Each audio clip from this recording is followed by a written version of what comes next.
If you're looking for a fun and sweet way to get outside this month, check out the Chippewa Nature Center in Midland.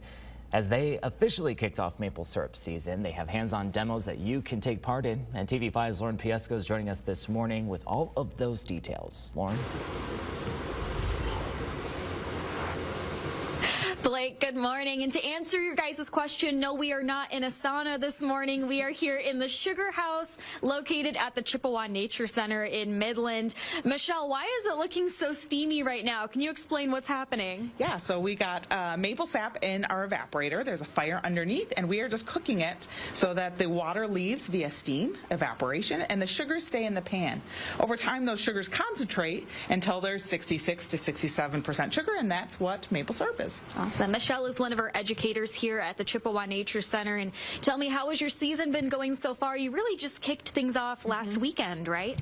Yeah, so we actually had a true winter, so we had to wait a little bit longer than last year. But yeah, we put out most of our taps, a lot of them last week. We've collected sap, but we're still kind of waiting for really things to get flowing, if you know what I mean.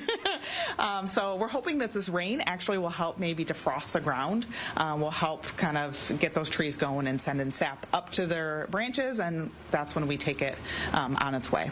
So tell me a little bit about the maple syrup process from start to finish. After you've tapped your trees for sap, what comes next? Yeah, so after you've tapped it, then you have to sometimes wait and collect. So you have to collect. Some operations have tubing, big commercial, but a lot of people have buckets or bags, and people do this at home too. So you might see, yeah, I do it at home. You might see in your neighborhood different buckets and bags on trees, and that's people also doing maple syrup. And so they have to collect it, and then the final thing is really cooking it. So they have to cook it, whether it's a propane stove or via an evaporator like this one.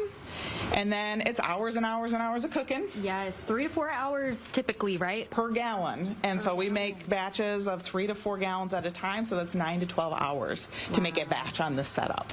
That is crazy. We have to filter our syrup after it's done. When it's 219 degrees, we have to filter. There is some niter, there's other minerals in tree sap that when we cook it, it kind of makes a gritty texture, and so something you don't want on your pancakes. So you got to make sure it's cooked thoroughly. Yep, thoroughly, and then filter it out. If you don't cook it enough, there's too much water and it will spoil faster. If you cook it too much, when you put it in the refrigerator, it will actually crystallize on the bottom. And we talk about maple syrup season a lot here in Michigan especially. Why is it such a big deal here in the northern states? Yeah, we have the trees, we have the conditions to have maple syrup, because not everywhere can make maple syrup. So Florida, no maple syrup there. And again, that short season, so we're talking late February through March, maybe April, for that time when we can tap and collect the sap. And typically, when do you guys hit your peak for maple syrup? It varies from year to year. It's really unpredictable, which kind of makes it a little exciting because you never know what the year's going to bring.